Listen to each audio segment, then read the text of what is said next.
Education here in Arizona has been the hot button political issue of the year. Yeah, and now that the legislative session is over, political editor Dennis Welch got to sit down with the state superintendent.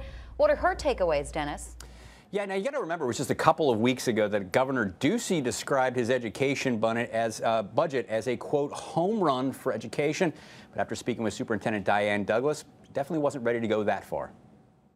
I don't think I would consider it a home run. In the eyes of the Arizona schools chief, Governor Ducey and the state legislature never even hit it out of the infield this year. But I would say we're at bat and we're working on it. It's been a little over a week since the state legislature ended its session, and Diane Douglas is expressing some major concerns over their work this year. Case in point, a bill signed late in session by the governor allowing schools to hire teachers with no training, just as long as they have 5 years of related work experience. We need to have the highest standards for our teachers. Douglas worries that professional experience alone doesn't prepare someone to manage a classroom of kids. And what are they going to do when that student refuses to sit down and listen? That's part of the classroom management. But it wasn't just the legislation. Douglas also raised concerns over the rhetoric coming out of the Capitol this year, that it wasn't supportive enough of teachers.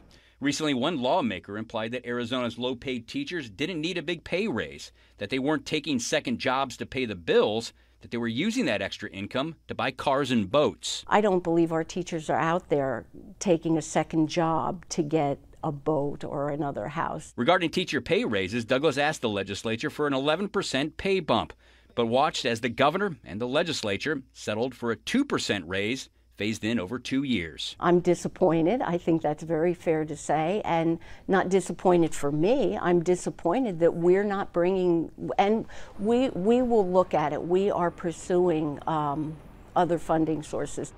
And those other funding sources are a proposition to go on the ballot next year. Douglas says she's going to campaign for that sales tax increase that would generate enough revenue to get that 11% raise that she says teachers deserve. In the newsroom, Dennis Welch, 3TV.